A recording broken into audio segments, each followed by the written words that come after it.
وضو کے فرائض اور سنت اور اس کے احکام، وضو کے چند بنیادی کہ وضو کس طریقے سے کرنا چاہیے. تو وضو کے 4 فرائض ہیں جو سورہ مائدہ آیت نمبر 6 کے اندر اللہ تعالیٰ نے ذکر فرمایا، یا ایھا الذین آمنوا اذا قمتم الی الصلاۃ فاغسلوا وجوہکم وایدیکم الی المرافق وامسحوا برؤوسکم وارجلکم الی الکعبین. اللہ تعالیٰ نے سورہ مائدہ کے اندر یہ 4 فرض ذکر کیے ہیں. اذا قمتم الی الصلاۃ کہ جب نماز پڑھنے لگو، فاغسلوا وجوہکم اپنے چہرے کو دھو لو.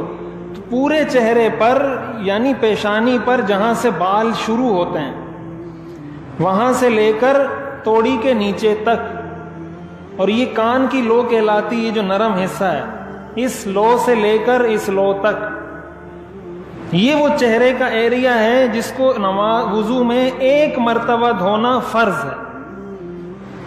یعنی اگر اس پورے چہرے کو آپ نے 1 مرتبہ دھو لیا اور باقی فرائض پورے کر لیے، آپ کا وضو ہو جائے گا. دوسرا فرض ہے وضو کا، وَأَيْدِيَكُمْ إِلَى الْمَرَافِقِ اپنے ہاتھوں کو کوہنیوں تک دھو لو. تو یہاں سے لے کر اس کوہنی سمیت پورے ہاتھ کو یہاں تک 1 مرتبہ دھونا، اس ہاتھ کو اور اس ہاتھ کو 1 مرتبہ دھونا، یہ فرض ہے.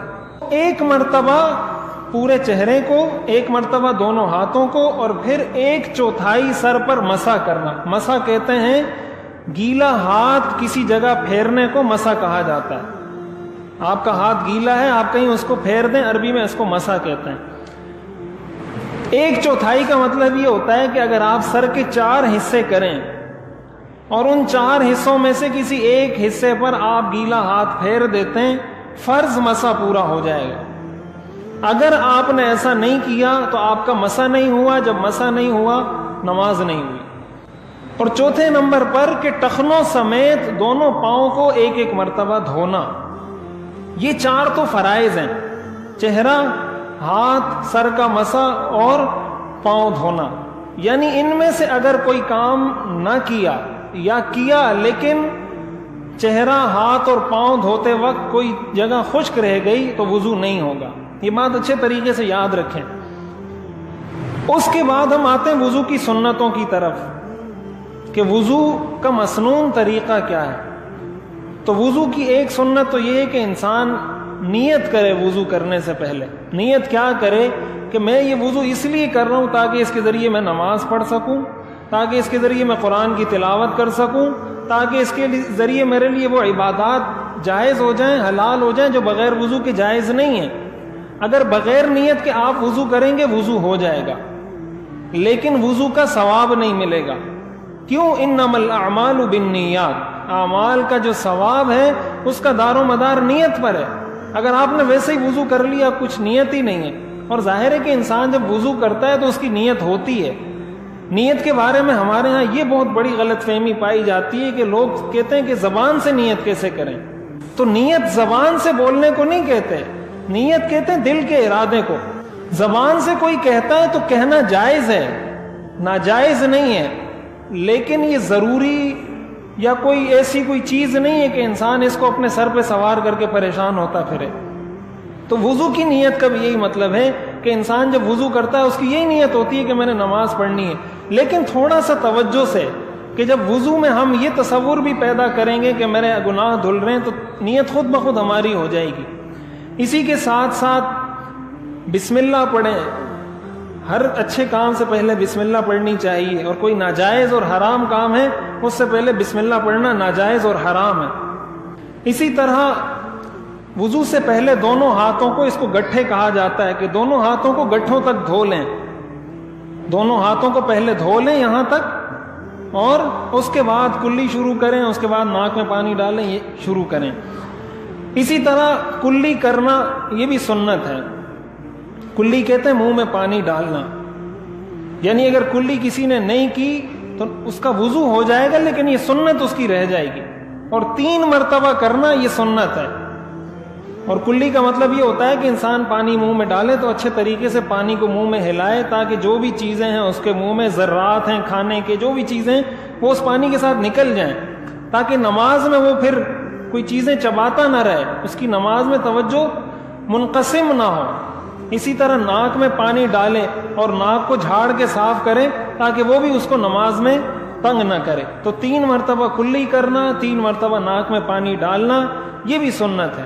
مسواک حضور علیہ الصلوۃ والسلام کی زندگی کی مستقل سنت ہے۔ اسی کے ساتھ ساتھ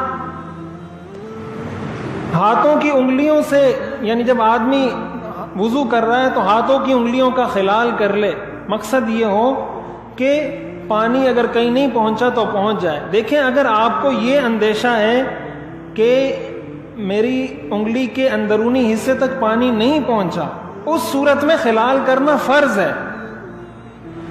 کیوں؟ اس لیے کہ اس کو تو پانی پہنچانا فرض ہے، لیکن اگر آپ کو پتا ہے کہ پانی پہنچ گیا ہے، اس کے بعد اگر آپ خلال کر لیتے ہیں، یہ سنت ہے۔ تو خلال اس وقت سنت ہے جب آپ کو یہ یقین ہو کہ پانی پہنچ گیا ہے، پاؤں کی انگلیوں میں بھی پہنچ گیا ہے، ہاتھ کی انگلیوں میں بھی پہنچ گیا ہے، اس کے بعد آپ خلال کر لیں، پاؤں کی انگلیوں کا بھی اور ہاتھ کی انگلیوں کا بھی، تو یہ سنت عمل ہے اور اس کے ظاہر اجر ہے۔ حضور علیہ الصلوۃ والسلام کی سنت ہے، آپ اس طریقے سے کیا کرتے تھے۔ اسی طریقے سے پورے سر کا مسح کرنا یہ بھی سنت ہے، یعنی 1/4 سر کا مسح کرنا یہ فرض ہے، اور پورے سر کا مسح کرنا یہ سنت ہے۔ یہ جتنی چیزیں میں بتا رہا ہوں اس میں مرد اور عورتیں برابر ہیں، یعنی مرد اور عورت کا کوئی فرق نہیں ہے حکم میں، ان ساری چیزوں میں جو اب تک میں نے ذکر کی ہیں۔ تو پورے سر کا مسح کیا جائے۔ اسی طرح کانوں کا مسح کرنا، کان کا مسح کیا جائے۔ یہ جو انگلی ہے آتا ہے کہ اس کو آپ کانوں کے سوراخ میں ڈالیں اور تشہد کی انگلی سے آپ ہاتھ پھیر دیں کان میں، اور اس کے ذریعے آپ کان کی پشت پہ مسح کر لیں۔ یہ سنت عمل ہے۔ اگر کسی وجہ سے چھوٹ جائے وضو ہو جائے گا، نماز پہ اثر نہیں پڑے گا، لیکن سنت کا ثواب نہیں ملے گا۔ اسی طرح گردن کا مسح کرنا، گردن اس کو کہا جاتا ہے، نہ یہاں کا مسح کرنا ہے، نہ یہاں پیچھے پشت کا گدی کا مسح بھی نہیں کرنا، نہ یہاں کا مسح کرنا ہے، یہاں کا مسح کرنا ہے، نہ گدی کا مسح کرنا ہے اور نہ حلق کا مسح کرنا ہے، مسح یہاں کا کرنا ہے۔ یہ بھی سنت عمل ہے۔ اسی طرح جتنے اعضاء کو دھونے کا حکم ہے، سارے اعضاء کو 3 مرتبہ دھونا، یہ بھی سنت ہے۔ یعنی چہرے کو آپ نے 1 مرتبہ دھویا، فرض ادا ہو گیا، 3 مرتبہ دھوئیں گے تو سنت ادا ہو جائے گی۔ اسی طرح پے در پہ وضو کرنا۔ پے در پہ وضو کرنے کا مطلب یہ ہے کہ ایسا نہیں ہے کہ انسان چہرہ دھوئے اور اس کے بعد کسی سے باتیں شروع کر دے اور چہرہ خشک ہو جائے اس کے بعد ہاتھ دھوئے۔ یہ بھی سنت عمل ہے کہ مسلسل وضو کریں۔ اگر کوئی پے در پہ نہیں دھوتا اور وقفے وقفے سے دھوتا ہے، وضو اس کا بھی ہو جائے گا، وضو اس کا بھی ہو جائے گا، لیکن سنت کا ثواب اس کو نہیں ملے گا۔ اور اسی طرح اعضاء کو مل کر دھونا، کہ انسان جب وضو کرے تو اعضاء پہ تھوڑا ہاتھ بھی پھیرے تاکہ وہ پانی اس کی جلد تک اچھے طریقے سے پہنچ جائے۔ تو یہ ساری چیزیں ہیں، یہ تقریباً 15 چیزیں جو میں نے ذکر کی ہیں، یہ ساری وضو کی سنتیں ہیں۔